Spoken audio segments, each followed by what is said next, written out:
jërë ngeen jëf mbokk yi ñu ngi leen di nuyuwaat beneen yoon fii ci Africa TV ñu waat mbégte dellusiwaat ci beneen édition mu nekk édition bu mujj ci week bi xam ngeen ne bi altine ak léegi ñu ngi ànd ak yéen waxtaanee réew mi waaye it def taxaw seetlu ci tolluwaay bi ñu ngi leen di ziar bu baax a baax di leen wax jumaa mubarak di nuyu ñëpp di leen jaajëfal ci ànd bi ak safo bi ak kóolute bi tey di ajuma yemook juróom-benn fan ci weeri septembre 2024 ñu dellusiwaat fas yéene waxtaanee lu am solo ci tolluwaay réew mi ñu am suñu gan bi am solo ci kër gi léegi-léegi dinañ ko dalal ñu waxtaan ak moom ci lu bëree bëri yi nga xamante ne ay xew-xew la donte ne waxtu bi dañoo dabante ak moom ndax moom dafa war a dem ci kanam tuuti but of course danañ jaajëfal ñëpp ci ni ngeen ñooy bàyyi xel incha allah ci programme bi ñu ngi ziar ñëpp di ñaala ñëpp jàmm di leen wax jërë ngeen jëfati ak juma mubarak noonu la ñoo def rek jox Modou Niang kàddu gi mu nuyoo parce que time baa ngee dem te wax naa la ne suñ gan bi dañ fay nekk ak moom bi fukki waxtu ñu bàyyi ko mu dem ndax am na yeneen yitte yu mu war a dox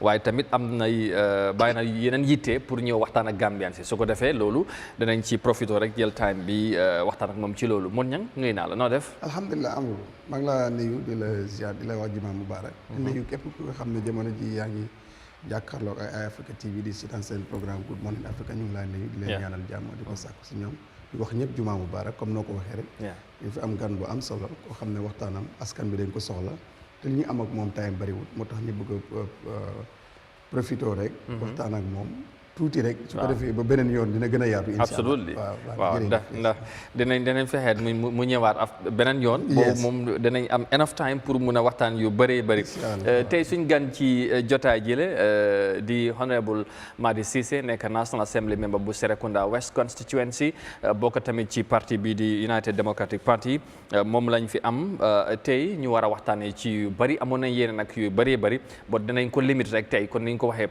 waaye di ci bokk mooy di ñu draft constitution xam ngeen ne coow li bari na pundu gi wureegul ba léegi fuñ jëm moom député la ci parlement bi te xam ngeen ne draft bi ci ñoom la jëm danañ ci waxtaan ak moom gis-gisam ci draft bi waaye tamit bokkoon na ci député yu nekkoon ci 5th legislature bi bu ñu fi doon indi 2020 draft bi nga xamante dañ ko génnee woon wala foofu la yemoon ci National Assembly bi mu ngi fa woon danañu mun a wax lu bëree bëri xëj na process boobu ak bii la moo ci wutee ak yooyu bu dee wutee am na si ak li nga xamante ne moom gis-gisam ci mbir mi waaye tamit bu yàggul ñu ngi woon Dakar bokkoon na ci délégation bi nga xamante ne mayor Talib Bensouda moo ko jiite woon ñu dem foofu ci Sénégal lan moo waraloon visite boobu of course danañ ci cof tuuti xëj na ci waxtaan bi ak yëfi luwaas ci réew mi mu ngi indoon bill bi nga xamante ne yëfi luwaas ci réew mi Gambien si bari di ko doon xaar finally yëfi doxal na ko ba mu doon luwa am na yenn développement yu ci am waaye ndax Gambien si xam nañ ni ñu ko war a xamee donte ne moom def na liggéey bu am solo loolu tamit dinañ ci waxtaan ak moom waaye góoma nag dinañ ci xuus bu baax ndax time bi honorable thank you very much once again ci honor pour suñu invitation bi mu ñëw waxtaan ak Gambien si ñëw bàyyi la rek first nga nuyoo ak ñi lay seetaan fii ci biir réew mi ak ci diaspora bi. jërëjëf Amadou jërëjëf Niang kontaan naa pour teewee si waxtaan bi. ñu ne bu fekkee ne sa réew mi sool na la. war nga bàyyi lépp looy def nga ñëw uyu réew mi parce que media daana ñoom réew la. soo seetee ponki governance nguur. li ngay wax ne ñett la. waaye borom xam-xam yi yëpp d'accord nañ ne. media bi mooy di fourth one. kon therefore bu media bi ooyee rek moom am nga benn excuse fa nga dem rek. comme ni nga ko waxee rek dafa am yeneen gante du nekkutoon loolu. naa doon toog bi programme bi waaye incha allah yoon du doon benn. nañ ci mën a profité yu bëri kontaan naa trop pour nekk si programme bi tey. all right jërëjëf thank you very much honorable Madi Cissé nekk naam bu Serekunda West constituency honorable ñu dem straight ci waxtaan bi kon ni ma ko waxee ñu start ko with di ñu draft constitution 2024 ñëwaat na government bi indiwaat nañ ko already spark na a lot of debate within and outside the Gambia. First and foremost, lan mooy sa gis-gis as a naam parce que bu mu ñëwee coow li bari na ñu lu ci gën a stand out mooy no consultation. What's your view? jërëjëf exactly xam nga biñ ko gasetee ba press release bi génn rek. dafa mel ni léegi nekk na document boo xam ne ñëpp a ko bokk. so si la nit ñi jël interest. parce que Gambien xam naa ne Gambien si comme interest seen réew. te debate bi mu ngi on ba tey. waaye su ma gis-gis si constitution bi daanaka balaa maa sori sax maa ngi bugg a wax askan bi ne Gambia bu fekkee ne bii dox na bi moo war a nekk suñu juróom-ñeenteel constitution bu Gambia moomee boppam ak léegi waaw non bu mu nekkee commencé ko first 1946 lañu am suñu first constitution boobu fekkee ñu ngi si tubaab yi waaw 1950 ñu am beneen constitution 1954 ñu am beneen constitution 1959 ñu am beneen constitution 1962 ñu am beneen constitution first juróomi constitution yi ñoo jiitu woon balaa independence so 1965 ñu am suñu independent constitution toppa si 1970 constitution ba bi ñu amee moo indi First Republic bi waaw bi ñu amee coup d'état 94 dañu amaat beneen constitution bu 1997 constitution exact si boobu la ñu doxee ba tey léegi soo seetee taarix yooyu yëpp particularly boo jëlee the 1959 constitution donte boobu under colonial rule la waaye there was consultation 1958 am nañ consultative meeting in Brikama 1959 am nañ ko Janjanbureh 1959 tamit général am nañ ko Banjul ñetti constitution lañ def si constitution mooy waxtaan amoon na waaw so dafa mel ni constitution suy ñëw ak lu mu bon foog nga diisoo nit ñi parce que loi boobu dafa nekk loi ñëpp lay ilif therefore soxla nañ xalaati ñëpp donte xalaati ñëpp mënut a xëj waaye boo jëlee di nga mun a seppi yoo xam ne daal bii mun nañu ànda léegi ñëw si sa question bi laata ñu am li ñoo waxtaane léegi mooy mun naa ko ooyee 2024 draft waaw exactly parce que 2020 draft moom joxe nañ ko gannaaw maa ngi woon si parlement bi ñoo indil boobu bokk na si ñoo xam ne support nañ ko ko xam nañ ne benn constitution perfect waaye nag boobu boo ko seetee toolale ak juróom-ñetti constitution ma la wax noonu baax na waaye mun nañ ko improve léegi biñ demee boobu munta jaala te suma position si dat depuis initial ma ne nguur gi su boppam ñoo rëy constitution boobu because bi CRC defee seen wide consultation jébal ko cabinet waxtaan yi am si cabinet li jot a génn mooy duñ nangu constitution bi parce que ñu ne constitution bi dafa tàgget Adama Barrow ñu ne day si retroactive clause fa nekka so dafa yi du mun a dem soo gis naa ñaari presidential advisers yoo xam ne génne leen publicly Sekou Mballo si la bokka di wax ne lii du dem te in the end demut parce que constitution moom boo ñëwee si parlement soxla simple majority da nga soxla at least three quarter bi dina ba 43 members of parliament war nañu d'accord ànd si loolu so bi loolu ñëwee mënut a dem so you feel that the argument was not legitimate at the time to say the draft at the time was targeting the president or discriminatory and all that no retroactive law bi waaw loolu ànduma ak loolu bu baax parce que man daal sama view on it is ak lu mu bon mënoon na ñoo bàyyi mu jaala from the parliament level mu ñu exhaust suñu liggéey bi ñun ñu seet ko def lu ñoo amend bàyyi ko parce que même sax suñu paree ba passe ko mënut a nekk loi foog mu dem si askan bi référendum so ñu waroon nañu def suñu wàlla mu passe mu dem si askan bi ñoom ñu def seen final verdict waaye mënut a àgga foofu unfortunately noonu la dee 31 members ñoo ko support I think 23 went against it so mënut a jaala léegi bii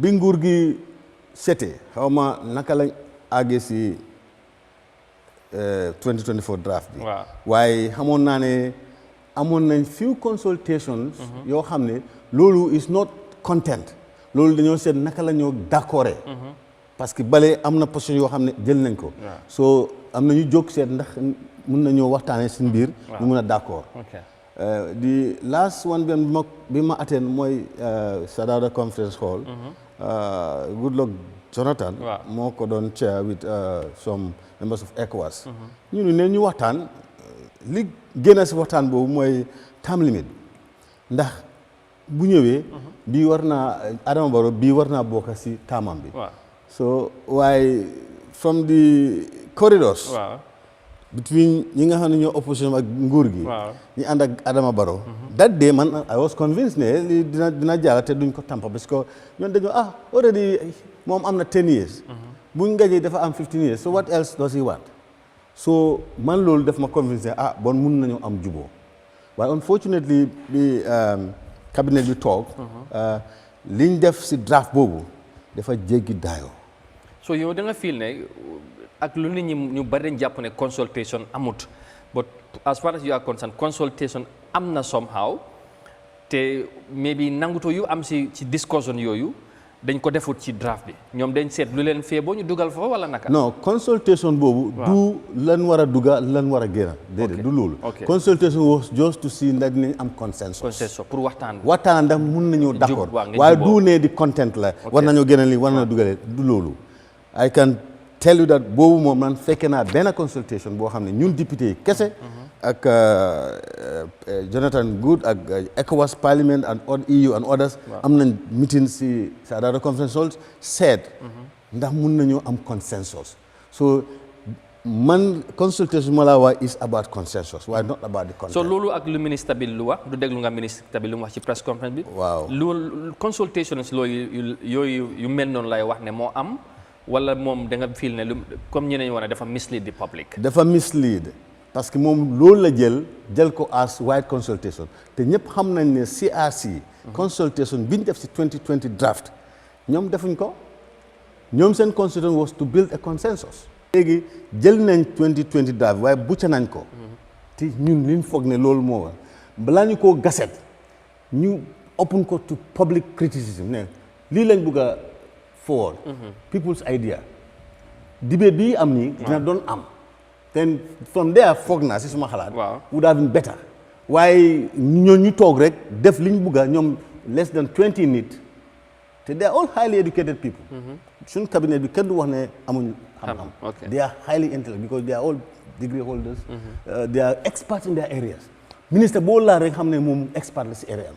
so I thought that group of intelligent people. would have really subject this constitution war nañoo suñu defee seen UHC war nañoo xam ne benn xalaat du xalaat war nañoo jël lii jébal ko assemblée lii la balaa ñoo gaset waaye soo gasee rek dafa mel ni yaa da nga conclude. so with all that group of intelligent people comme ni la describe so what went wrong why do you think they did what they did. I think is it about politics I think it was a dishonesty. What I would say is there are a group of intellectuals but they have not done justice to the draft. Intellectually, they are dishonest. To who? To themselves? To the Gambian Gambians. people? Themselves and the Gambians, because they are part of Gambia. That intelligent group, the cabinet, are dishonest. They were dishonest in the way they deal with that draft. Because if they are really honest intellectually, they would have really subject this to public scrutiny. Balaa ñu ko gaset. waaye foog na yow li nga xalaat rek loolu moo baax. même ñun ñi nga xam ne député lañ am nañ droit pour defal loi ñu ne constitution bi soo leen defee seen idée bi foofu mënut a nekk constitution da ngeen ko subject to public. yow waaye ku la déglu dafay foog ne yow liñ def ñoom amuñ right pour def ko. If they have, I'm not too clear of that. Legally, I'm not too clear of that. Unless perhaps when I would have done the research and come and give you a candid answer. So I'm not too clear whether I'm not right with DEFCO, I'm right with while lima taxaw te mun naa wax fu nekk mooy ñoom they are intellectually dishonest because bi ñu defee loolu li ñu waroon a def te li xel mun a jàppa balaa ñu koo gaset dañ ko war a subject to public scrutiny ñu seet xalaati nit ñi tamit loolu mooy suma xalaat. All right, anything on that balaa may waaw jërëjëf ñu ngi ko jaajëfal ba man am na some point si ma bëgg a ñëw rek lu mu ooyee waxtaan ak lu nekkul waxtaan man pour man li nga jàpp mooy ne suñ toogee ñii nag Amadou ñu ne nii rek nen dajee waxtaan dañ war a dem Basse ñii ne dañoo jël Transgambie ñii ne dañoo jël Lamine Koto waaye neen dajee Basse suñ dajee Basse dañoo wax ne lii moo war a dugg lii moo war a génn kon yow si yow seen dajee bi yoon bu ngeen a jaar pour dem rek moo doon waxtaan bi waaye nekku doon da ngeen a waxtaan ne suñu àggee Basse leen war a wax ne lii moo war a dugg lii moo war a génn su ma la déggee dafa mel ni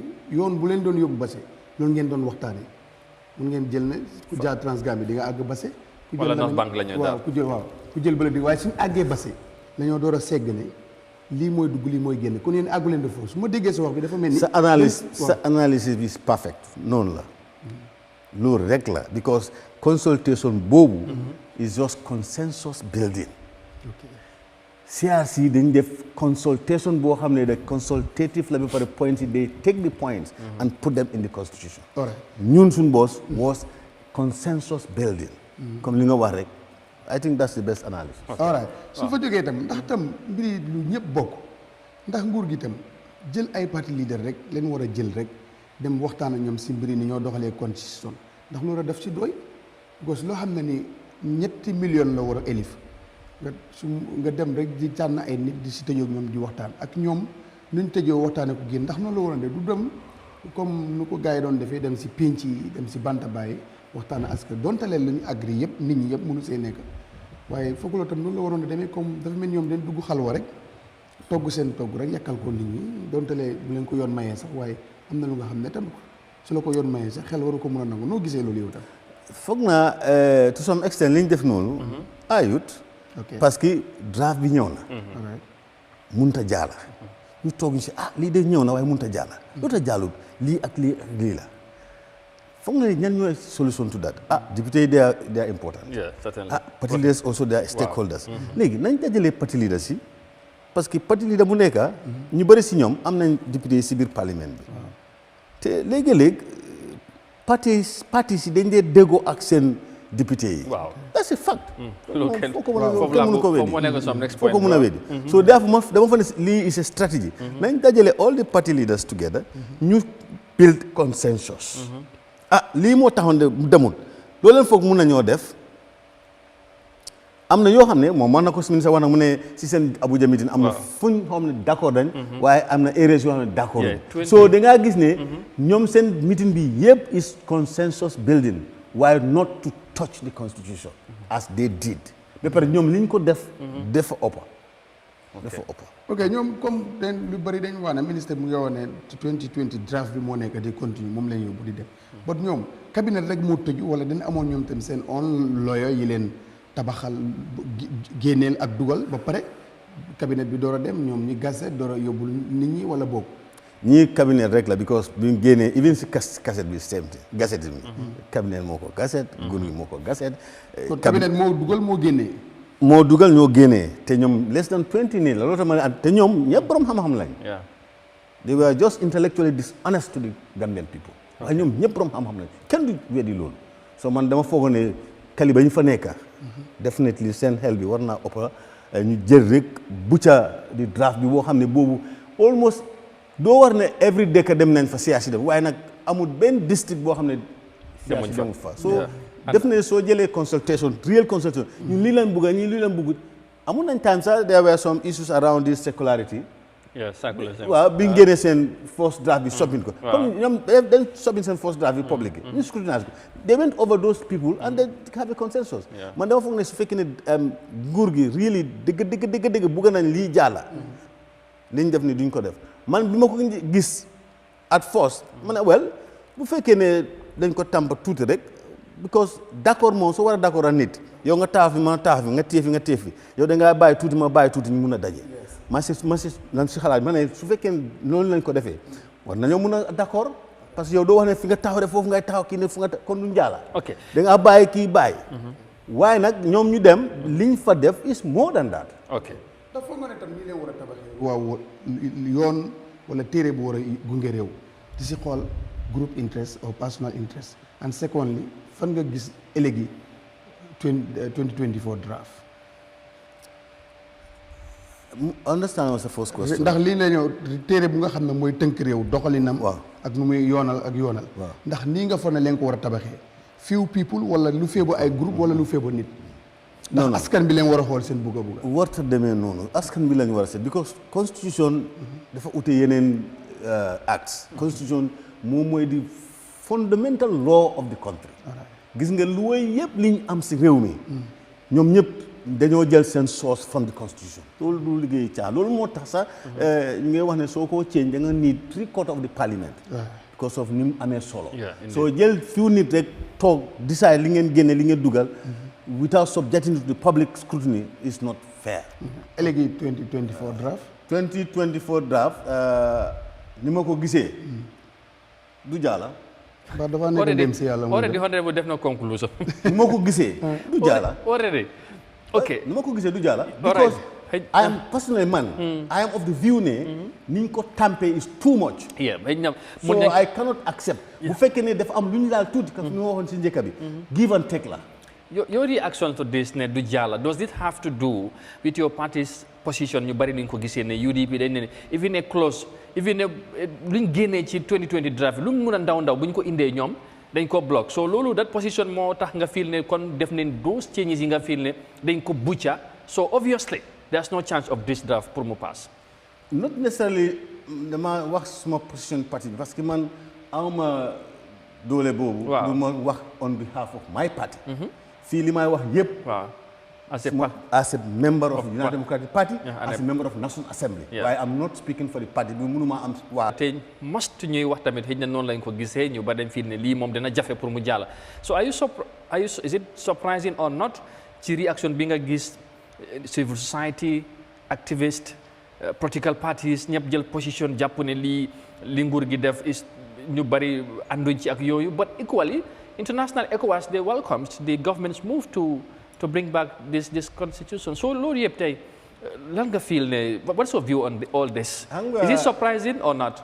I'm not surprised si réaction boo xam ne askan bi def nañ bi ñoom dañ tobu rek ñu def réaction askan bi biñ ko gasite they take their time dem nañ through civil society interest groups yëpp took their time suñu agréé dañ mën a wax ne pointal sections ak yooyu for example there is a whole section of chapter 5 taken out completely which is talking about morality and legality so yooyu ku nekk dañ dee wax point dafa mel ni askan bi study nañ ko understand nañ so I'm not surprised ne askan bi jël na this position for ECOWAS ñooñu seen ECOWAS EU AU all the international organizations their reaction is not very important because basically li Gambian affairs like even though we are not an island why they will not take decision because ñoom su dee référendum la ñoom duñ sànni carte bu dee si parlement la ñoom duñ toog si parlement but they feel that Gambia need a new constitution so that's why I feel tamit ne Gambia war nañu am new constitution since 2020 loolu that's my opinion that's why I voted in for the 2020 draft I am in line with that war nañu am constitution because the 1997 constitution daf day nekk a dynamic one. Ni society will change, you need to make some changes. Loolu moo tax it is necessary to change some clauses in the 1997 constitution. There is a need and I support that. Whoever says that we need a new constitution, I am number one to support that. Okay. But the process leading us to the new draft and the way the cabinet dealt with the draft as they are working 2020 draft as a working document as to what they have produced today. Is food for thought for everybody. All right. So, the draft is on its way to Parliament as the situation stands. Yeah, but start na journey. Yeah. So, mu ngi ñëw si yéen so lay mujjee but as a parliamentarians already you feel ne it's likely ne du jàll but do you think there is a way out? Yes, that's a way out. Man su ma nekkee nguur tey I will withdraw this 2024 draft. Naa ko withdraw. Oh, withdraw. Okay. Oh, yes.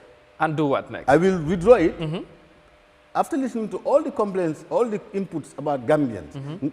Obviously, kenn du la wax ne Gambians approve this 2024 of what we hear.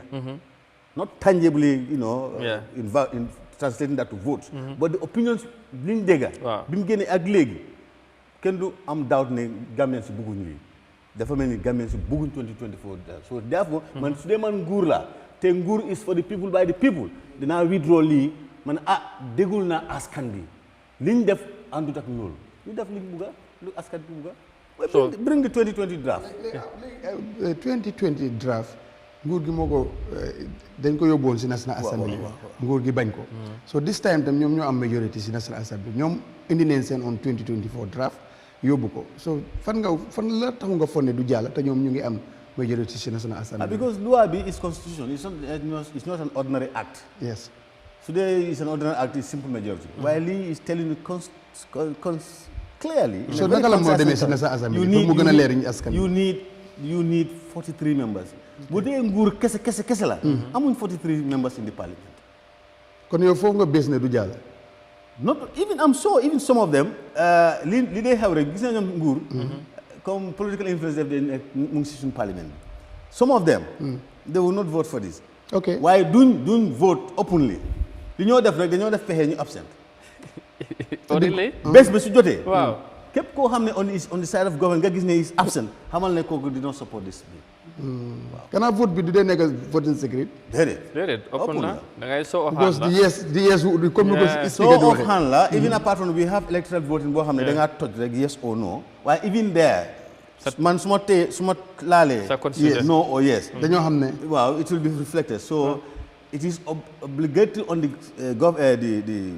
office of the clerk to publish that absolutely X and Y ñoo said yes. ndax government da mënu see play card just to get what lu mu bëgg pour mu jàll. They can if they are really interested in it but it will be very daunting for them. Man daal dama feel ne this government does not want a draft, doesn't want a new constitution. So what is that's my analysis. What is your view? I'm you believe that with all this brouhaha, the problem is NPP and UDP. ñoom ñoo bëgg Gambia am new constitution. 2020 draft ñëw na NPP def lu ñoo def. 2024 UDP feel that they are not in for it and it's not going through. So la nga gisee loolu. waaye foog naa Amadou. waaw bi nga seetee lii. waaw foog naa everybody is speaking. So this is not an issue of UDP, NPP. Okay. Lee is about Gambia and Gambians. Because Gambians, ñoo nekk di wax. Yeah, definitely. I can tell you, a lot of people who are in the other sector speaking against it are not UDP members. The civil society. You know civil society, ñoom faruñ fenn. Wow.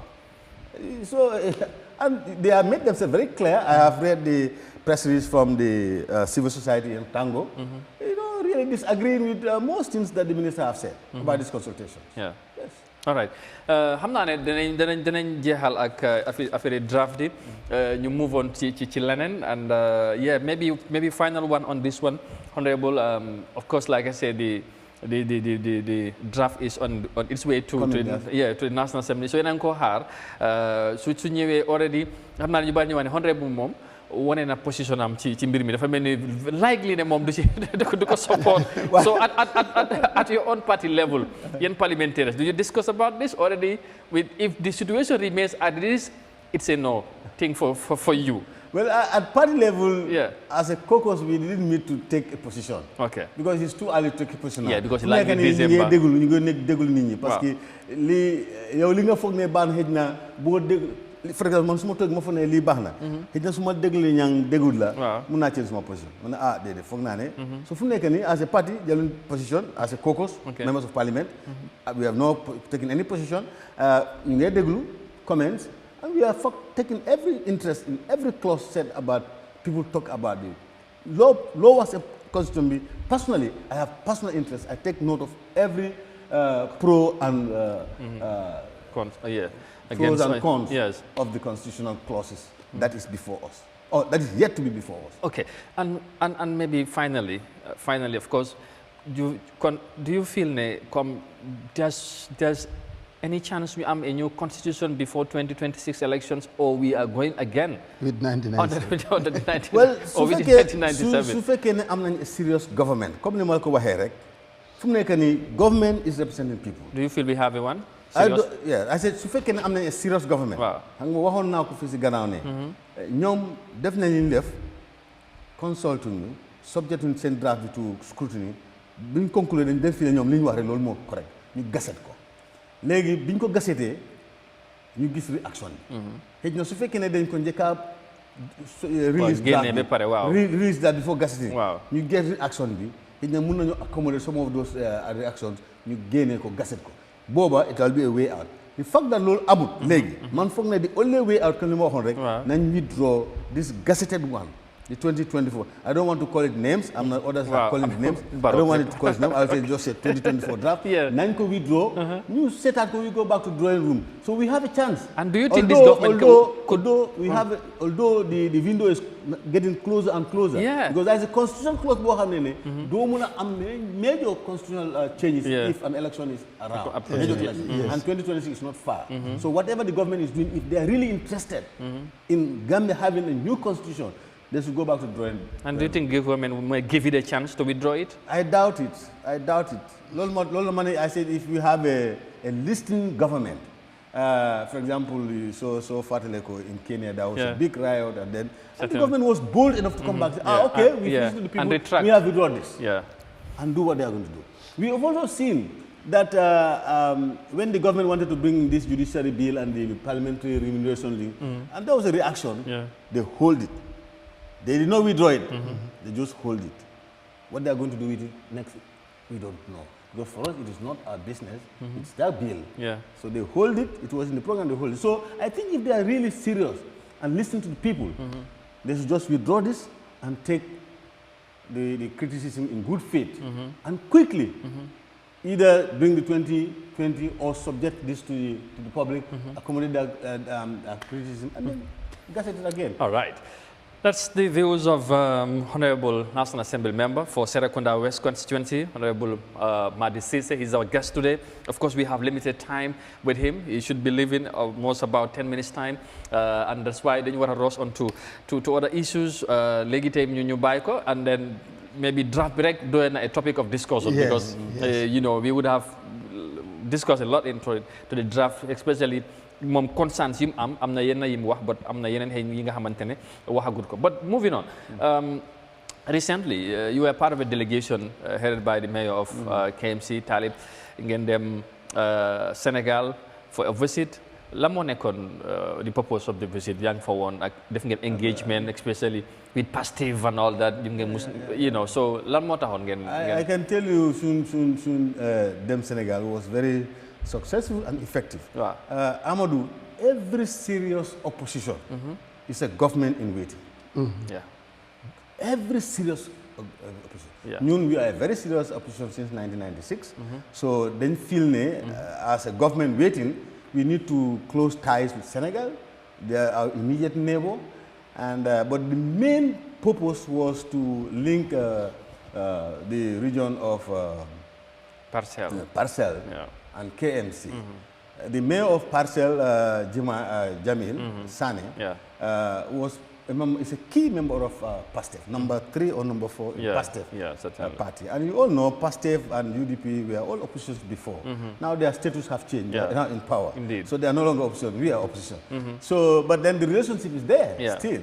So then them said Nakala Parcel and KM Muna come under together, them some kind of skill transfers, because we have a very successful meeting at their general council meeting, where the 2 mayors sat and their councillors and things like that. And we've discussed a lot of things which we're going to have a first draft and then it will be finally signed. Okay.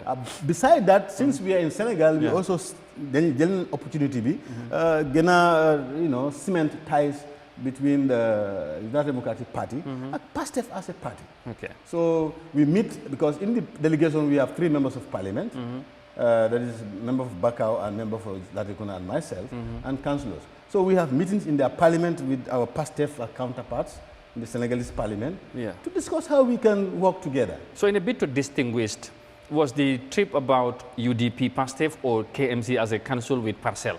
But you know, KMC, you cannot. There's no line between KMC and UDP. No, but we are the sitting mayor in KMC. Yeah, you are. But so the mayor has a responsibility to serve the KMC people, not only UDPians and all that. No, so if he's going to Parcel, maybe he should go purposely, maybe to engage Parcel on basic council to council related matters or activities, not political activities or Pastef UDP. So that's all the problem. A politician is always a politician. Despite I'm a politician. I'm a Talib Bensouda is a politician. Okay. Wow. Politics. Even the fact of relying to see the 2 regions together, Parcel and KMC, is political. There are 2 political figures who want to see these 2 municipalities exchange, transfer skills, and look at one another's operations. If it is beneficial, so it works. But apart from that, like I said, you go in a trip, you can do a lot of things. Okay. We've also stepped the toes, we've towed the lines of UDP and see how can we cement Pastef also and UDP. So we had high-profile meetings, including the meeting the Presidential Affairs Minister in their palace, in their State House, and also the head of delegation meeting the Prime Minister in the palace. Indeed. Now, I don't know whether you are the right person to answer this one, but the argument that somehow people are clamoring, who foot the bill? Is this taxpayers' money? Dakar? I can explain. Yeah, so, I can explain. Yeah, so because even as when we went to this visit, the mayor is on leave. Yes. So everything is private. Yeah. And we went with 2 of our members' vehicle and the mayor's personal car. Okay. Not KMC one. So this has his nothing private to do. car. And fuel from his pocket. And kon foofu pardon am ay fay guddi no per diem was paid because this is barely really not nobody's footing the bill, so no per diem was paid. But you know, Gambia and Senegal, the teranga is too much. Yeah, so certainly. we had a lot of teranga. Yeah, you we do. a whole flat by the mayor of Parcel to lodge us in a residence of Aja. They say, I can't remember the name. Yeah. Okay. Very comfortable. ceebu jën yëpp dox. Lu nekk dox na fa waaye a butut Wow. of the taxpayers' money is not involved. It's purely on our own. Yeah. No per diem, no nothing. You know, UDP yàgg nañ di sacrifice. So ñun xamuñ per diem. ok man am na lu ma ko bëgg a laaj. lu tax Madi bokk si délégation bi because Madi bokk si nekkuloo councilor si Kanifing municipal council liggéeyuloo fa lu tax nga bokk si délégation bi dafa ndax Talib rek nga gunge ko nga dem as UDP koo xam ne UDP nga si nga béréb bu nga jiite nekk si biir KMC loolu moo la yóbbu waaw lu tax nga bokk si délégation boobu daal. ñoom ñetti député ñoo dem. waaw waaye moom moo toog tey. mun naa waxal ñooñu yëpp. because ñoom ñëpp ay député lañ. as a senior National Assembly member in the party.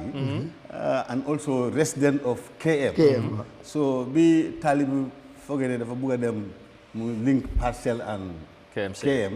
mu feel ne some of his senior members in the region, if they want to go, can join him. So he asked if I have time and I can go. I said yes, and the same to my colleagues, Honorable member for Bakau. Bakau, that is Toure, Asan Toure, and Menteng. Because we are members of the region, so no could then member of parliament. But I think among this halat neto sudeme, we will meet a lot of people. Among them, there will be members of parliament from PASTEF. In fact, they are the minority in the parliament, so we meet with their minority leader, and that's it. That's why, madam. So yoon bi jànge am na loo leen fa jàngee in loo xam ne yokku na leen pour si seen gën a xarañ ci politique si seen gën a mën a téye itam seen parti bi ndax am na loo leen fa jàng. Well, man personally jàng naa fa not on the side of council because like I'm not a councillor, I'm not a mayor. Why this side of going to their parliament, looking at their complex. I went to their caucus rooms. Then we had few minutes, about 30 minutes briefing in their parliament when a seasoned members of the office of the clerk in the parliament brief us about their parliament. It was amazing to know that that parliament was as old as hundreds of years. Because we have seen before independence, I have seen names of Côte d'Ivoire and Mali. That was the parliament serving the region. So jangana lolu fofu be pare ñom tamit ni ñoo doxale fofu jangana tuuti from because sen doxale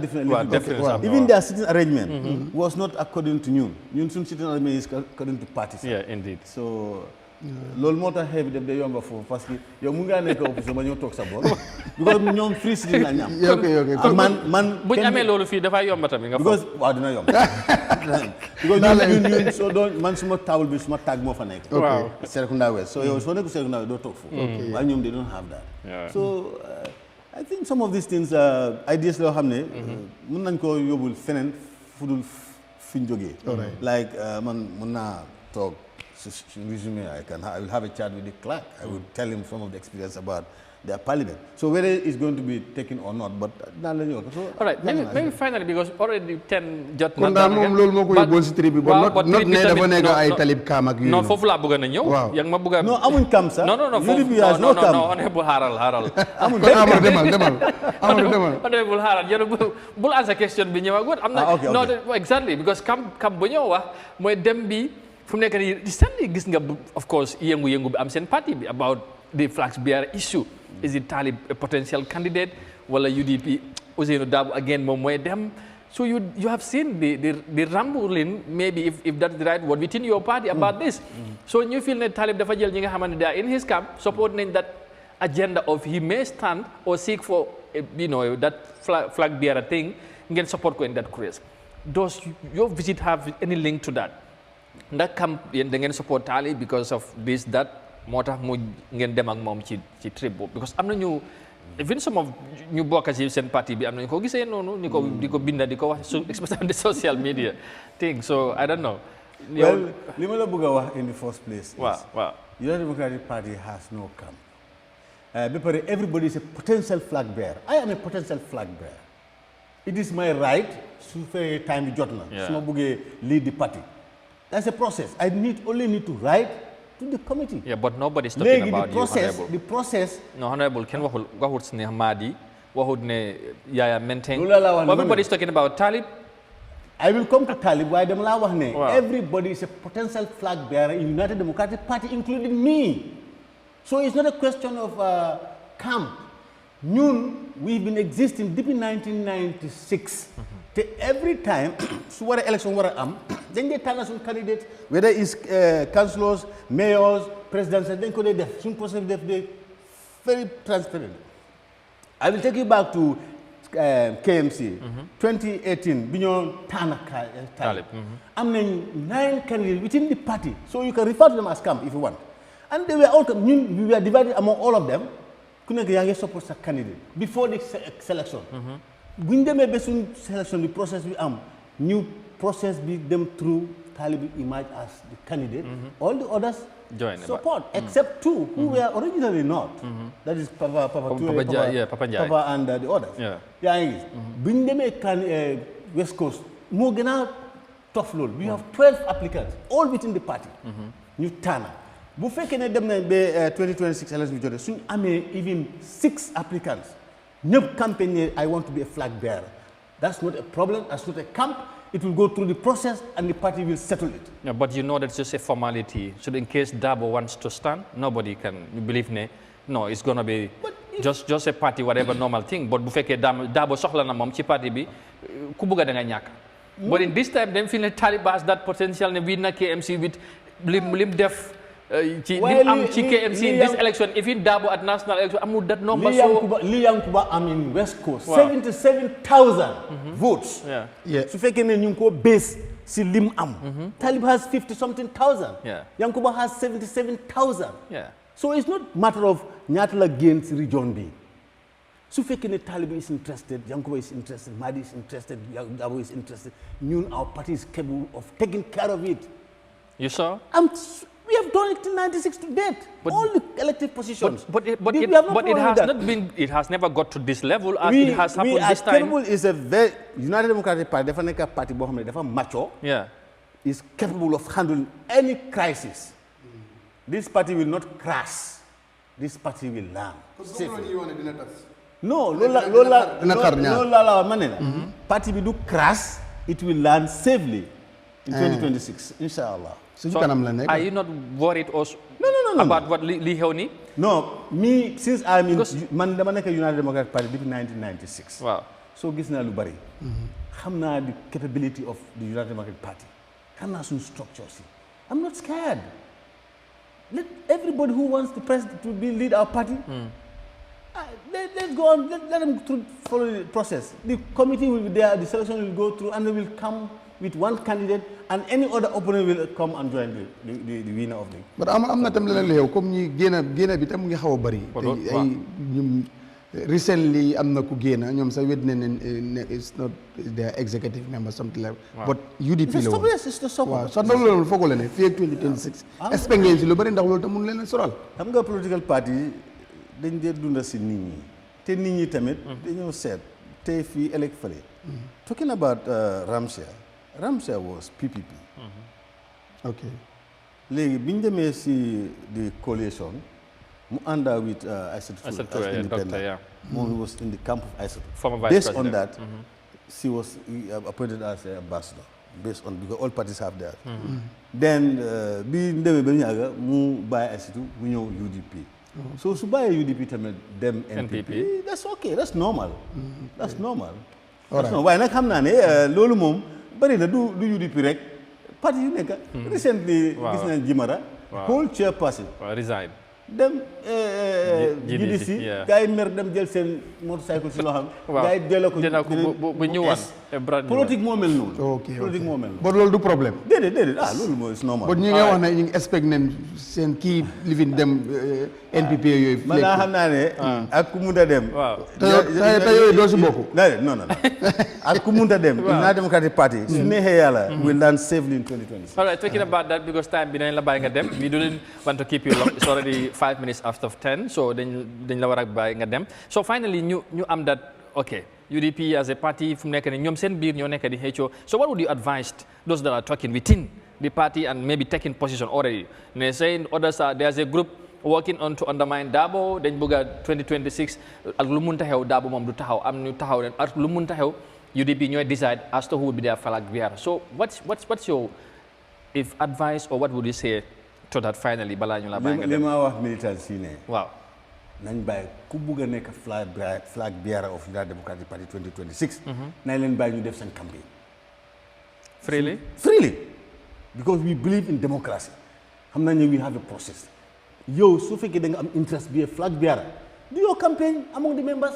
to support you so time jotee you apply you go through the process as we did in all elected positions whether councillors, members of parliament, chairmen, we've done it the same. So let everybody who is interested in the flag bearers of the United Democratic Party and do it. Do you think the party have somebody, a potential flag bearer, should in case Dabo decided not to go, to Kukumuna challenge, even so decided, sir, maybe Kukumuna challenge in that process? Very easy.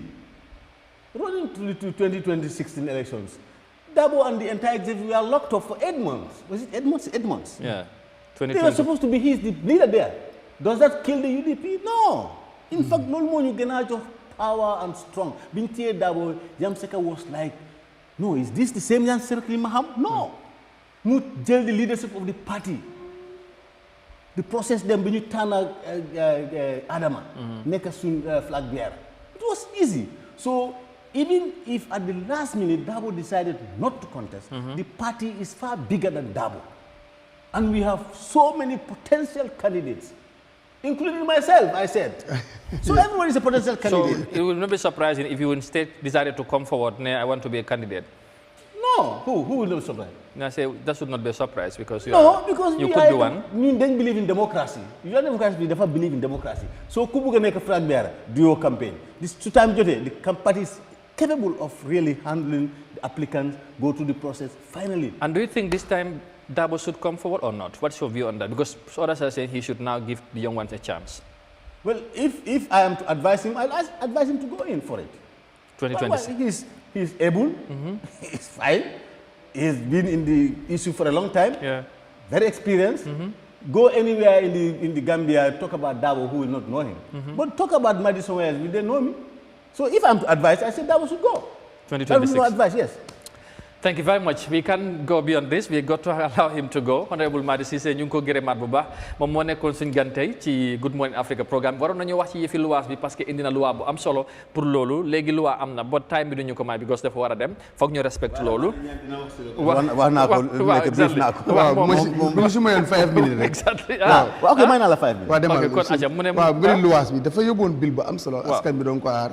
te ne nekk na loi so naka kon léegi askan bi tam war neen mun a xam parce que ba léegi si rajo yi ñaa ngee kool affaire loi yi dañ ko war a def fekk xamuñ ko am nga nit ñi askan bi xamuñ lu bëri parce que duñ leen ko dee waxal so loolu nag yow yaa yóbboon bil bi yàlla def na jàll nekk na loi so léegi lan moo fa lu fa nekk si diggante borom kër bi ak luwaaskat bi li fa nekk mooy yow luwaaskat bi soo duggee si néegi jàmbur ni nga duggee ni nga fekkee néeg bi loi bi ne soo génn noonu nga ko war a bàyyee si lim tànk si loolu mooy téye ko ak sa néeg nga toppatoo ko bu bañ a yaaxa foofu waaye su fekkee ne am nga méjoo yaaxa foofu da nga ko war a fay waaye may noo yaaxa yi boobu borom néeg bi moo war a def maintenance boobu yaa ngi gis méjoo wans waaye minor ones yi bolis bi laaka loolu bunda bi log bi you can change loolu la nga fa ba pare loi bi tamit may na luwaaskat bi tamit ne léegi yow luwaaskat bi su fekkee ne sa luwaas bi mu ngi dooree 7000 wàcca si suuf borom kër bi amul benn droit pour wane nga fay 3 weer bu dee sa luwaas bi 7000 down dooree ko $1 bi 7000 loolu ngay fay luwaas sa borom kër bi amul benn droit war na ne da nga war a fay 3 weer wala 6 months advance ak yooyu. lu ëpp benn weer waruloo ko fay yow loi bi mu ne yow weer bu nekk su dee benn 7000 boobu ngaa jox au 5000 au 6000 ndem sa luwaas bi passé wu 7000. waruloo fay 2 months 3 months 6 months yow par weer nga war a fay. parce que en boobu dafa diisoon trop si luwaaskat yi. loi bu màgget dafa waxoon ne su dee 3000 la. par benn weer ngaay xam nañ ne fii luwaas yi yëpp ëpp nañ te soo mënee nga man dajale 7000 3000 6000 ah dina jafe si man de. definitely surtout loolu loi bi may na doole luwaaskat bi. waaye su fekkee ne sa luwaas bi nag dafa ëpp 7000 nag moom am na droit pour ne nga fay advance. waaw parce que loi bi li moo xalaat si loolu mooy ku mun a fay 10000. kooku am na doole pour fay 3 months 4 months. waaye koo xam ne yaa ngi 4 5 6 7000 loi bi mu ngi gis ne. yow amuloo doole soo su ne nga dajale 7000 6000 loolu nag 42000. dafa méttee yow. soo na déglu kat yi xam ne. yow sooy fay luwaas te ëpp 7000 sa borom kër bi war laa wane fay ñaari weer ñetti weer juróom-benn weer. te lii loi la ci réew mi léegi. loi la it's an act. soo léegi bu loolu bu gërëgëm bi d'accord na mu bees si pour na la nga génn nag ba am na ko mun loolu. nga bañ nga dem si loi bi waaye man li ma di advice nit ñi. soo nee ma fay na ok nga ñaata weer laa fay ñetti weer waaw 7000 that's 21000. su ma toog jox ma sa receipt bu bi na ma receipt 20000 the next day ma dem court magistrate court bu nekk am nañ rent tribunal. yes demal court ak sa receipt nga kii de wax naa ko ne ba loi bi ne war maa fay 3 months 6 months waaye forcé na ma léegi fay na sama évidence baa ngi ne fay na nga gis li ko loi bi di def. loolu rek lañ mën a def parce que loi bi du dee ñëw si nit ñi ñoo war a. ñooy dem si loi absolument boo demul duñ ko xam. very well waaye nag waxtaan bi mun nañ ko yaatal bu baax. waaw da ngay ñëwaat surtout foofu parce que am na yu bari yu ñu ci war a leeral. waaye yéen tamit foog ñu gën a taxaw nit ñi xam askan bi xam ne loi baa fa. te loolu foog ñu gën see waxtaan bu baax a baax. jërëjëf honorable thank you very much for coming appreciate nañ ko bu baax a baax su ko defee dañoo jël short break rek ñu bàyyi ko mu dem and right after that ñëw ñu continuer programme bi jërë ngeen stay tuned, we'll be right back.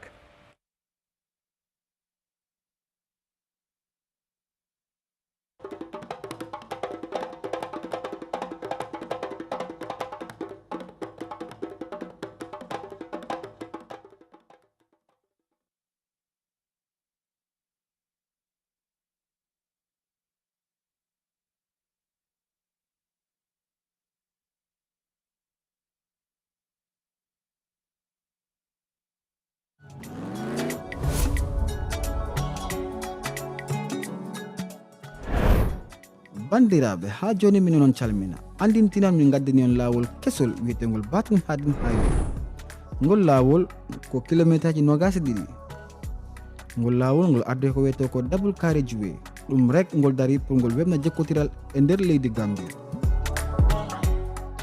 ngol lawol wiyetegol batum hadim highway ngol webna jokkotiral e yahdundu e nder leydi Gambia. ngol lawol ngol heɓi roundabout kessi kananan ko yon accide hakkil pour wani hebde kisal daragol ɗo taxi di rewata no wawi wadde ko wiyete ko trafic jam walla sah adda ko jiɓotiral e dow ngol lawol driver ɓe darotoɓe ɗo ɓe fota darade ɓe hen wayna ɓeyde e lawol kanna ko yen daro pour wani hebde kisal e dow ngol lawol enen foof ko yen daro laɓɓina ngol lawol cukkan luwaji ɗi e dow ngol lawol kala faalaɗo yahde ko yahu ƴetta taxi ji doulard nde ɗe falɗa yahde duwoɗon driver ɓe accita hakkil e dow ngol lawol pour rek wawani hebde ko wiyete ko jam e kisal.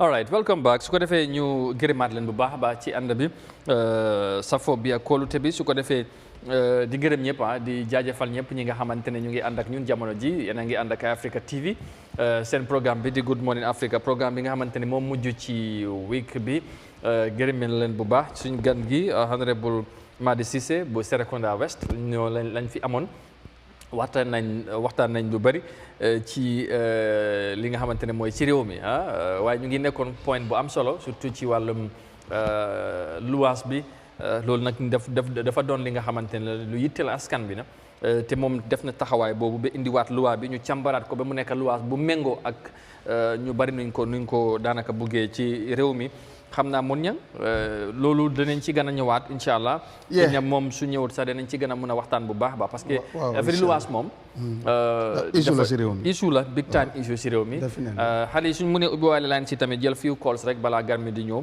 nit ñi seen reactions dana am solo waaye ñu fàttali tamit ne Gambia mu ngi war a play dimanche incha allah but loolu xam naa balaa ñoo tëj dinañ ci ñëw but first ci luwaas bi dégg nga lu ci honorable wax waaye am na leneen parce que xam naa loolu very interesting nit borom luwaaskat bi ak borom kër yi duñ cee dégg bari na waaw waaye luwaa bi ñëw na pour dooleel ñëpp du luwaaskat bi rek waaye borom kër gi tamit parce que léegi-léeg nga nekk ci kër am noo fi cee nekkee loolu di yàq ak yooyu loolu yëpp tey luwaa bi dana ko tënk boo ko defee borom kër bi tamit am na raay pour génnee la wala yóbbu la ci yoon soo nekkul pour luwaaskat bi kese waaw ngay dugg si kër fekk ñu boromam defar ba mu baax booy yow nga ñëw génn mu am yàqu bu mu yàqu so loolu tam du yoon absolument ma tolluwaay bi boole loolu yëpp jox ku nekk àqam ak yelleefam soo lu des rek mooy ku nekk respect sa àqi morom ak sa yelleef te kër ifin de soo ko luwaasam moomuloo ko sax waaye daa yow bi nga fa dëkkee daanaka yow yaa ko moom so donc foo xam ne foofu nga dëkk da nga ko respect comme sa kër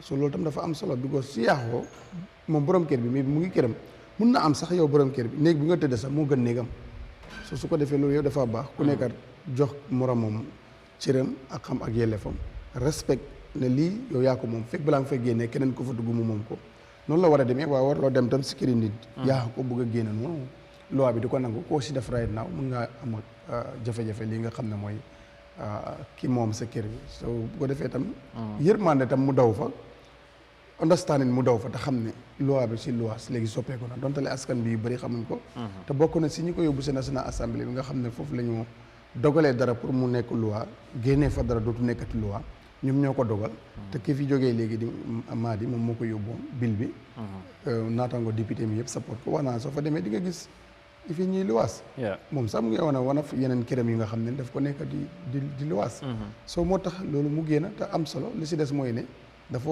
nit ñi dañ ko war a xam askan bi dañ ko war a xam ñuy luwaas dañ ko war a xam borom kër yi dañ ko war a xam ñu jëfandikoo loi boobu balaa si any mistake di am absolutely but anyway lu am solo lu ñu doon xaar la te ñëw na su ko defee nag comme nu mu waxee rek loi bi di fekk kenn nit ñi ñoo koy fekk because kayit la waaw su ko defee yes waaw loolu dafa am solo su ko defee mën nañoo jël seen ay réaction ci buumi jokko bi téléphone bi ubbi nañ line si mun ngeen call 2323 213 ci lu ñuy waxtaanee jamono ji yëfi luwaas beeg ak ba draft constitution bi ak tamit ni ma ko waxee surtout ñi nga xamante ne dañ bugg a yëfi tàggat yaram Gambie ñu ngi war a play dimanche ak Tunisia ci AFCON qualifier si loolu tamit mu ngi si suñ kanam incha allah gannaaw buñ play barki démba ak ñi nga xamante ne moom mooy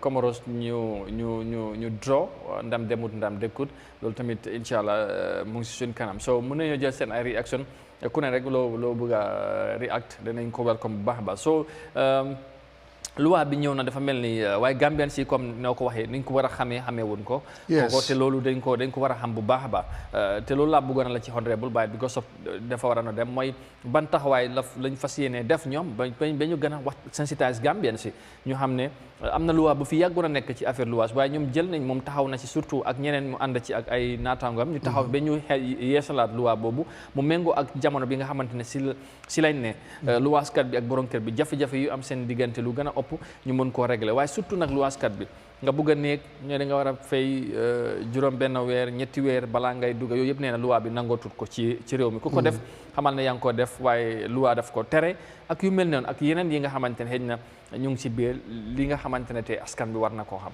lu am solo la xam naa suñu xamoon exactly ku responsible pour synthétise askan bi pour ñu xam ne loolu moo am waaw na doon am solo moom lu ko waroon def na ko rek député la gis na ne métti na si askan bi yóbbu na ko si National Assembly bi bil bi jàll na yaakaar naa am na ñu amee responsabilité bi lu mel ni civil society lu mel ni tam bu njëkka loolu si council si leen ko dee atte council si foofu la nekkoon ñoo doon atte loolu ba pare council si ñoom la ñoo dee joxee notice kon yaakaar na ñoom itam war nañ see bay seen waar bu baax pour gis ne askan bi nit ñi war nañ xam loi bu ees bi li si yoon wax waaw boot kuy luwaas ak ki nga xam ne moom mooy joxe luwaas su dafa am solo bu baax ñoom ñuy liggéey ak tam agency tam because fii ñu bari seen kër yi dañ ko jox agency agency itam xam loolu bu baax jëfandikoo loolu pour bañ a salfaañe li nga xam ne mooy ak yelleefi nit ñi soo ñii luwaas itam bañ a yàq këri jàmbur yi te duñ ko teg fenn so loolu itam du yoon so loolu yëpp lu jar a bàyyi xel la it's interesting waaye war nañ koo xam bu baax a baax pour ñu mun a xam naka la ñu ku nekk xam naka ngay moytoo ak li nga war a def ak li nga war a def waaw loolu dafa am solo bu baax a baax parce que dana fekk ci biir loi bi am naa ne tamit buñ demee ba jot li nga xamante ne mooy loi bi ci boppam buñ ko jotee dina am luñ ci càmbar waaye tamit xëj na dinañ ci wax ak ñi nga xamante ne seen xam-xam dafa màcc ci wàllu yoon ak yoonal parce que problème bi dafa nga ne tamit dana yomb régler parce que borom kër bi tamit dafa ne moom këram ni mu buggee moom moo fay nekk ak yooyu but at the end of the day léegi bu nekk dafa am ay yoon moom mooy tracé moom mooy wane nit ñi nu ñoo dëkkee ci réew mi ak nu ñoo demee ñoo dëkkee ak li nga sañ a def ak li nga xamante ne warloo ko def lim nangu ak lim nanguwut est-ce que loolu tamit waaye dafa am système bu fi yàggoon a nekk yaa ngi wax agency ak yeneen soo yooyu yëpp tey waaye dafa mel ni nit ak lim moom donte ne loi am na ak ku soxla fi nga dëkk est-ce que loolu tey buñ ci dugalee loi da nga foog ne dana régler jafe-jafe bi. waaw mën naa ñàkk a régler waaye su problème amee loi dafaa ñëw so right now nii pour ñu implement ko dina jafeñ bu ko agency xam nga am na ñu nga xam ne ni just pour wane la néeg da nga leen a fay.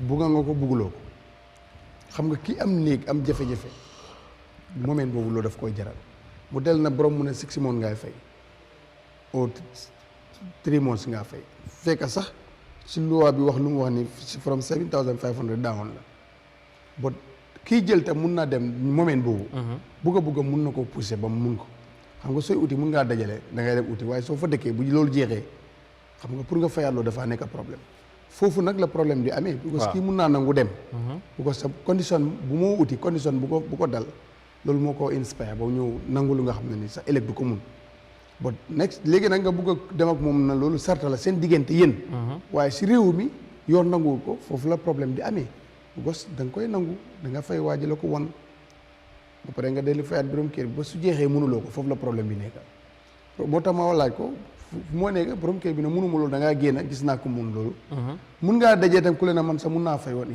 su génnee ma jël ko waaye fekk na foofu la problème di amee gos su ngeen demee si yoon loi bi su boobaa dafaa def liggéeyam yaa ngi understand su fekkee 7,000 daaw daf laa wane lii du yoon xam nga su boobaa yow duggoon am nga problème dugal nga tam borom kër bi si problème soo moo tax dina jafe trop pour nit ñi contrôle ko because bugga yi mooy tax moment kuy ut rek yaa ngi bugga so daf laa jaral lu ne te léegi nit ñi adapté nañ ko ba nga xam ne sooy ut da ngaa prepare 3 or 4 to 5 months pour mun a am fay force dugal yi waaw loolu laa ne nag jàppante mun na si am ba suñ dee ba mënuloo ko ki fayal loolu dugga xam ne lii daf ko defoon waaye lii di yoon mu dem na mun a am ko nga ne da nga koy def bu ngeen demee si yoon da ngay daanu moo tax nit ñi dañ ko war a xam kuy luwaas ak kiy joxe luwaas xam loi bi dafa war a baax su ko defee mun naa nekk leneen tam mun na see am nit mun naa ñëw ne la loi bi nanguwul lii nga ne kon yow du ma la ko jox keneen ñëw ne ma ne man jox ma ko man ifin loi bi nag man mun naa fay loolu bot ëllëg mun naa nekk problème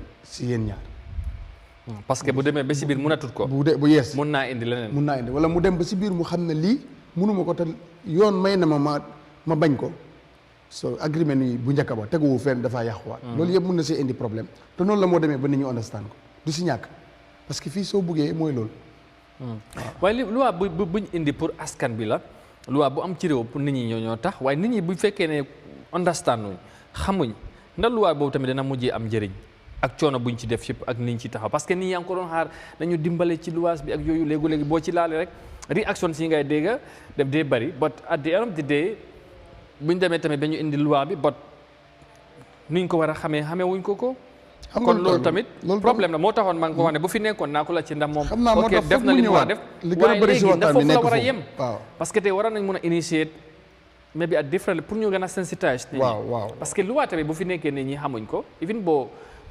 daanaka njëriñ bi du bëri Gambien si ne dañu am nattu boobu waaw parce que nit ñi bëree bëri lu ñu war a xam waaw duñ ko dee xam ku leen ko war a xamal bu dee ak foo mënut a jokk lu nga xam ko dafaa nekk waaw Gambien ndax naa mu gis police wala soldat si lay xam ne lii moom waruma koo def ak yooyu yes waaye su dul loolu waaw amut Gambien population amul sens am ku leen a waxal lii moo war a demee nii lii nii la demee non ak foo mënut a bootu li xew da ngaa xëy rek gis mu xew xamuloo lu la si yoon tere ak lu la si. parce que lii nit ñi dañ ci am interest te waroon naa nekk big talking point. nit ñi dañ ko fi jooy. nit ñi dañ ci xam nga ne ba léegi nit ñi xamul ne sax bill bi jàll luwaas lañ nekk. ba léegi nit ñi xamul ko. waaw soo rajo yooyu soo xool luwaas yi ne le in fact sax soo demee sax fu ñu àtte li si bari na fa am na ñu nga xam ne nii. ñoom am nañ sañ-sañ sax ba duñ ñoom ñooy joxeel seen bopp notice am loolu it's not right. na la da ngaa génne fii by force. dem sax indi police am na ñu nga xam ne duñ dem si court bi. duñ dem si kan xam naa ne mais bi xaw ma ndax ba léegi. but council si ñoo ko amee woon. waaw rent control soo demoon council ñoom amoon nañ seen on court bu dee court loolu noonu. dama xamul ndax still now. I think léegi mu exist waaw. am na si ñu nga xam ne ñoom police yii nii leen laa yóbbu ne dafaa génn. da ngay génne foofu. te loolu correct. te loolu correct loolu du right. si shop si the same thing. sob yi moom léegi wan ear rek wan nangam ngay dégg so loolu mooy loolu sob yi moom dina mën a continuer because fii sob booy dégg wan ear maybe sob bi 10,000 plus la moo fay so loolu tam waaye da price itam value bi tam xaw ma ndax bokk na si loolu yëpp bi ndax value am àgg na si pour mu fay 10,000 ndax luwaaskat bi dafa lu ko neex borom kër bi la moo fay waa am na lu ko yoon tënk waaw xam nga yooyu yëpp ay mbir yu ay mbir la yu nga xam ne waxtaan si dafa pour gën a leeral te ndax loi bi tënk na loolu te xam naa ne loi bi dina ko tënk waaw because duul ne tam doo mun a wax ne rek everything is cost am na ñu nga xam ne seen kër yi si time yi jawara leen ko tabax waaye ñi ngay wax naan si bagage yi dafa seer rénové tuñ sax mais bi peinture ngay def wala nga bugg a génne groupe bu fa nekk yokk presse bi la ne nga notice ñëw da ngaa rénové da ngaa gis ku ñëw rakista rek def sa peinture rek amaat yeneen ñu customer ba pare caaj lu la ne continuer waat so loolu yëpp gis nañ ko fi so loolu yëpp xam naa ne loi suñ ko defar ay borom xam-xam ñoo ko dee defar dañ dee seet lépp moo tax loolu yëpp dafa war a leer si boppi askan bi fekk ku kenn du si loru ki moom du loru ki ñu jox tam du loru te loolu moo war a am te fii amul ko du rent député yi sax ku si tukki da ngaa luwaas bi mun nga fay bàyyi sa kër sa palais mu mel ni waaye boo demee da ngaa luwaas boo fi ngaa dëkk da nga koo luwaas so loolu du problème waaye naa jaar yoon so dafa important ku nekk xam fi li la si war nga def ko borom kër bi ak ku ut waaw ba pare ñu joxante cër tam waaye yow du ne yow da ngaa bëgg mu génn rek nga kool sa benn bu ko am na fii koo am na ni dafa jékki rek bu ko génnee nit si biti gam dam jëli ay soldat ak lu nekk loolu is not right soldat boobu sax bu ma ko déggee ma ne ko ne yow kooku sax dafa xeeb boppam soldat lu yoonam si marché boobu ak ku war a génn an loolu du yoon waru see dugal loxoom te loolu mun na koy indil problème waaye just tiital ku fa nekk rek wane ko ne man ñii suma mbokk leen o suma nangam leen that's not right loolu du luwaa te soldat bu nangu ñu yóbbu la si loolu jalgati nga parce que yow loolu bokkoo si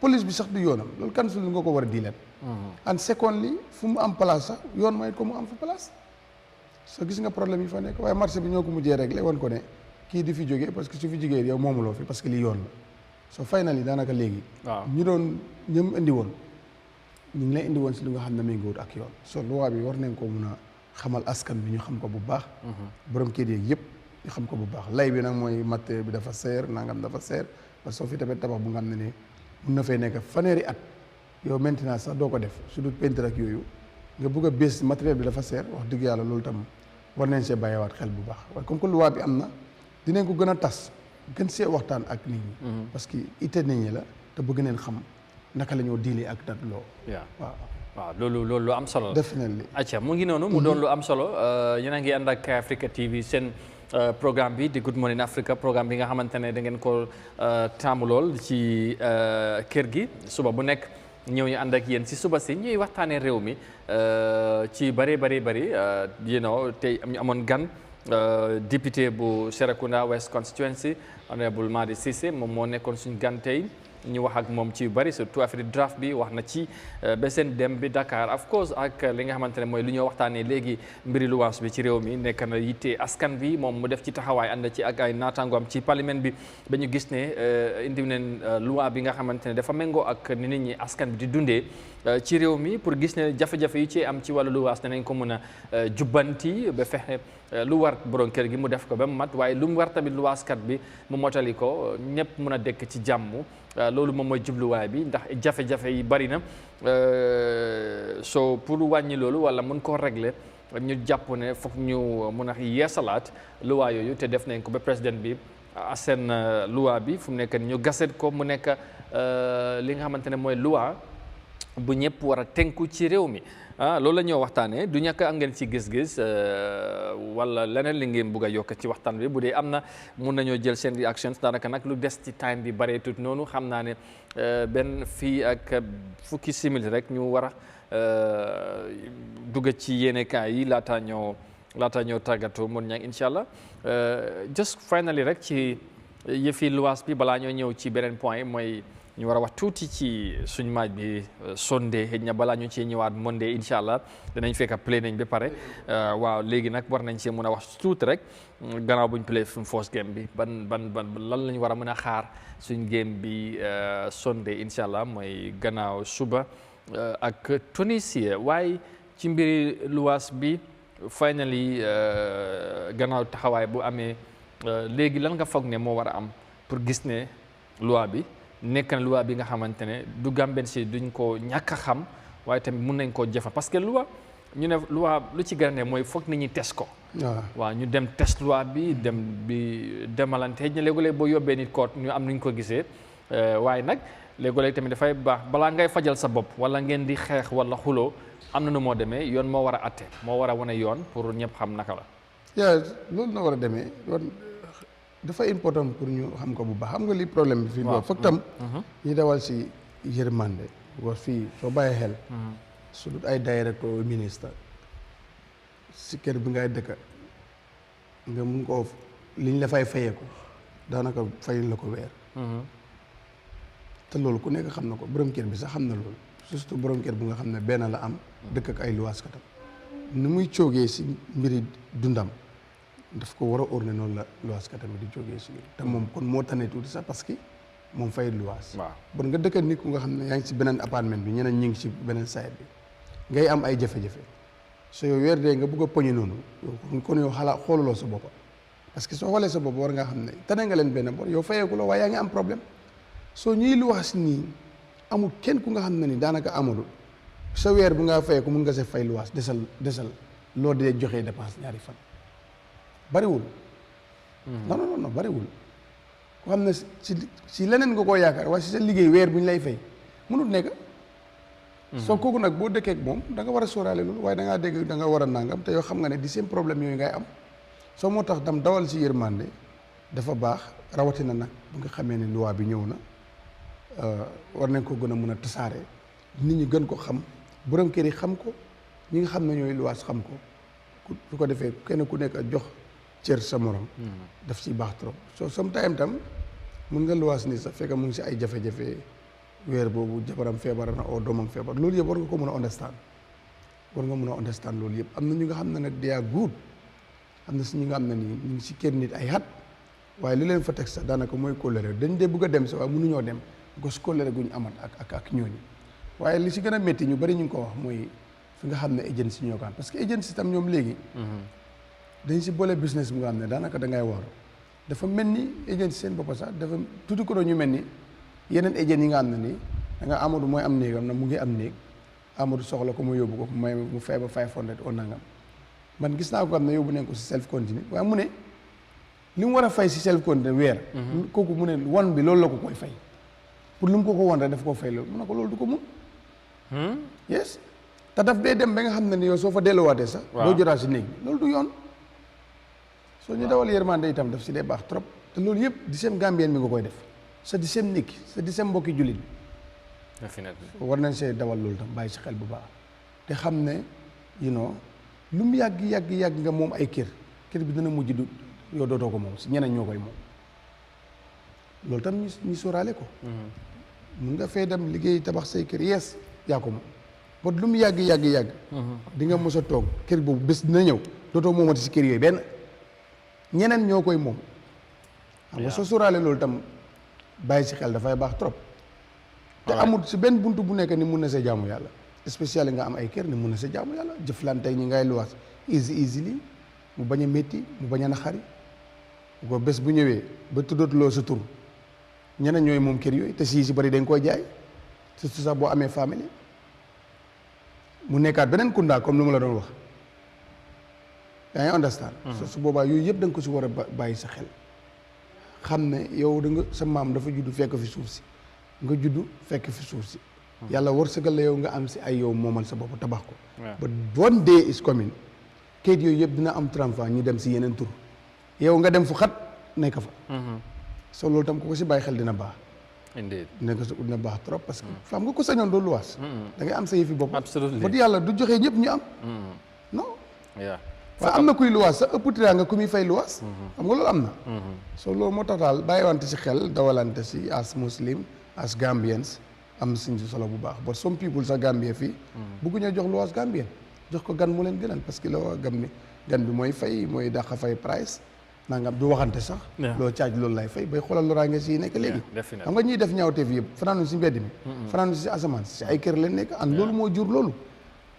so this is the problem war nañ si bàyyi xel bu baax waaw danañ si bàyyi xel bu baax baax incha allah dinañ ci gën a ñëwaat ñu gën cee waxtaan bu baax a baax yëfi luwaas bi ci réew mi ak naka lañ ko mën a fexe mu doon lu ñëpp di gis ci seen bopp mooy borom kii rek ak luwaaskat yi so parce que jàmm rek moo ci xej waaw yéen ay moom jigut kenn parce que tamit soo sampee si kër am na kenn ku fa nekk loolu du sa intérêt waaw yow tamit ki amul ko soxla rek mooy luwaaskat bi te kooku tamit bu demee mu ñëw dafa soxla fu mu dëkk ñoom ñaar foog naa ne yenn jafe-jafe yi waru ci am donte ne nag léegi lu bari danañ ko gis so danañ ñëw final ba dafa am fan yëpp lu trend si social media mooy about this suñ foreign affairs minister bi docteur Mamadou Tangara fan yëpp moom lañ nekk di waxtaane moom tamit mu ngi am na position bu moo ut Commonwealth Secretary General bi moom def ci nekk candidate waaye am na ñenn ñi nga xamante ne nag ñu Gambien si ñu gom ne moom déjà waruñ koo jox place boobu ñu ngi campagne against loolu ñu ngi campagne against am ba dégg naa bi danañ sa pétition pour pétition ko ku ci gën a fees nag te ñu bëri ñu ngi cee wax ak moom mooy Madi Jobaate moom loo activiste la human rights activiste moom bokk na ci ñiy gom ne moom secrétaire général wala suñ ministre bi waru koo am ñenn Gambien si nag ñoom tam ñu ngi counter loolu soo bokk na issue moom fu mu plug ne kooku moom ak ñi ko gom ndax du moom kese waaw ak ñi ko gom ñoom fu ñu ko plug ne luñ gom ne Tangara moom bokk na ci ñu gënoon a dooleel jàmm ci time bu mu fi nekkoon fii di North Gambian si boobu Tangara lu mu nekkoon minister foreign affairs so because of that feel na ne moom deserved pour waruñ koo jox place bu mel noonu so loolu mooy gis-gisam waaw ñeneen ñi jàpp ne loolu taxawut waaw ak lu mun taxew bu dee ñun suñ biir fii mun nañoo ŋiiroo ak ngaañoo mu ne waaye bu demee doomi réew bëgg a dara si biti war nañoo mun a ànd ak moom gunge ko te ñu jàpp sax Tangara ma amul fenn fu ñu ko lim ne lii la def wala la def man de maa ngi door a dégg loolu ak lu mun taxew waaw léegi nag coow baa ngi ne kur si mbedd mi ñëpp ñu ngi cee wax xam naa moom de dinañ ci gën a wax bu baax waaw dinañ ci gën a wax lu bëri waaye am na léegi mooy ne disposition bul si xool Tangara xool si réew mi waaw réew mi nga si xool parce que ndami réew mi la bu secrétaire général ECOWAS nekkee Mr Touré nekkee Gambien sag la si réew mi so ndomba tànk yooyu si bitim réew dañ si soxla Gambien bi loolu dafa tax tam ñu gën a jox cër Gambien bi ràññee leen soo gisee tey ECOWAS draft génn rek balaa fiw nagam ñu ñëw di sant nguur googu xam nga ne loolu dañ fa am secrétaire général te mooy bind moo nekk foofu noonu yëpp loolu mun ngaa wax ne bokk na si la tax ñu di teel a gis jërëjëf kooku fii fa naka laata sa ECOWAS amal ñu soo moo tax yooyu am na si li nga xam ne ne it's nation interest soo loolu jarut loolu te fii mbiri jaamee ñu bëri ñi nga xam ne ni ñu ngi leen si dut baaraan am na ñu nga xam ne ñu ngi toog waaw am na ñu nga xam ne ni sax dara warul leen si tey ñu ngi leen teg place te defuñ si li ñu leen foog soo yooyu moom daanaka jarul calculer te Tangara depuis Dakar depuis ñuy ñëw moo fa nekk de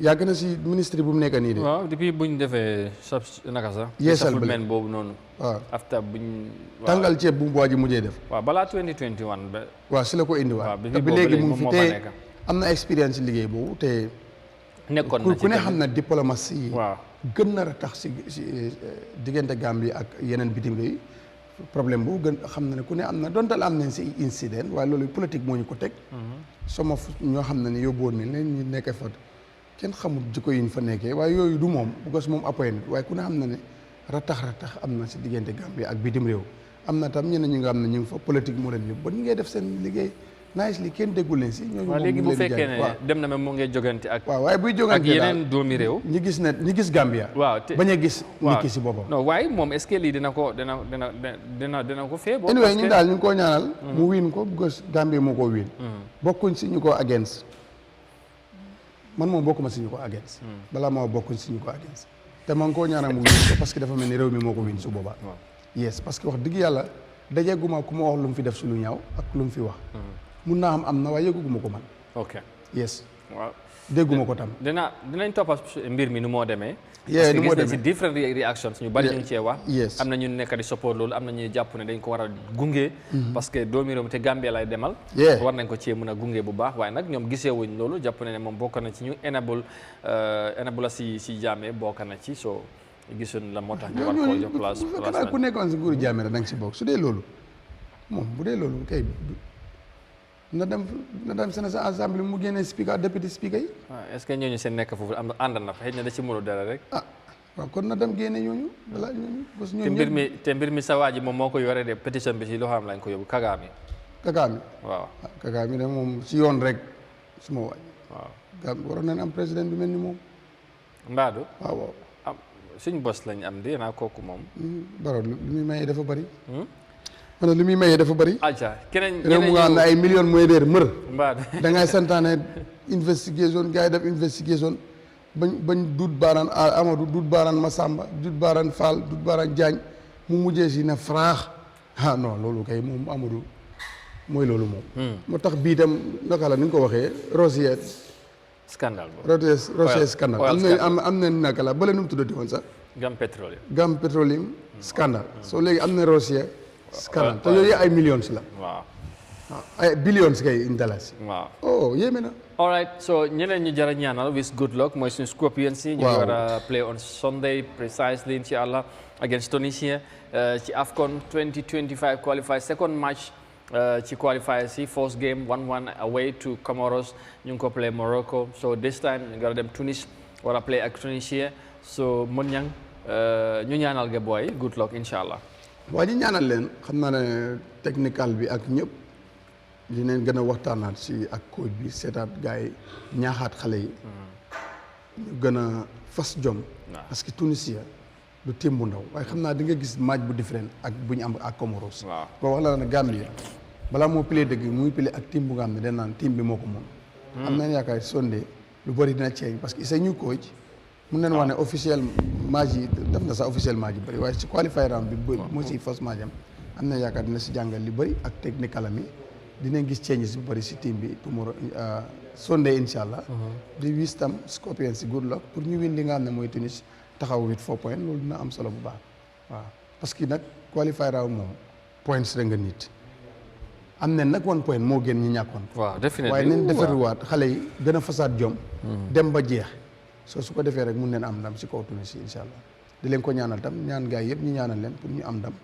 gisaat Gambia si Africa Cup of Nations beneen buy ñëw loolu dina nekk lu nga xam ne lu am solo lay doon. waaw. all right loolu mu ngi si suñ kanam dimanche la incha allah. su ko defee léegi tey ñu ñëw ñu jeexal programme bi boo xam ngeen ne laataa ñoo jeexal dañoo ñëw ci newspapers yi la ci waaw waaw bu seeri quickly ñu régler affaire yi ngeen indi garme ñëw ñu tàggatoo oustaz mu ngi xaar xam nga tey Friday la.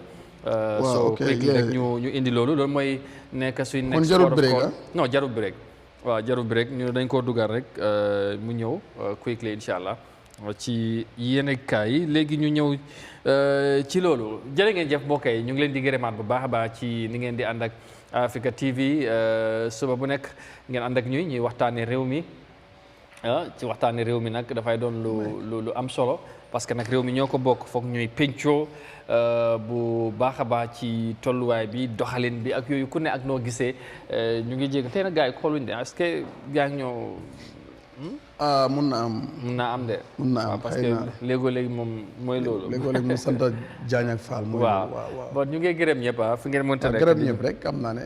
ñi ngay bàyyi xel bu baax. waaw ñu ngi gërëm ñëpp waaw ñu bari nag ñu naan mënatuñ leen a am mën na ko noonu ñu ngee ñëw internet bi moo sant Diagne rek wala Fall. waaye incha allah yëpp dina ñëwaat normal. incha allah waaw xam nga nawet moom Gambia sometimes su yëpp ay. daf di xaw a yéeme sometimes. daf di yéeme. waaw waaye. waaye yëpp dina ñëw. waaw nañ jàpp si combat bi rek ñaan. waaw rek incha allah dafay baax. dina baax incha allah waaw so dañoo dem ci li gën a fes ci yenn kaay yi yegg si nañ ci ponk bu mujj ci jotaay bi already is almost 10:45 according to studio clock. su ko defee danañ seet newspaper si ñoom tamit la lañ xëyee tey seen ay xibaar si àjjuma bi laata ñuy dem ci weekend bi incha allah wala dugg nañ ci ba pare sax ndax gars yi nee nañ weekend bu nar a neex ci àjjuma bi lay tàmbali de. waaw. waaw. kon after mu laaj Garmi nag commencé na neexam di.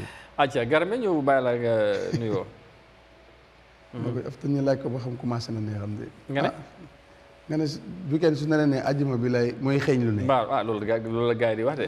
voilà léegi ñu bàyyi ko mu nuyoo ak gars yi. ñu ñu seet yéen kay.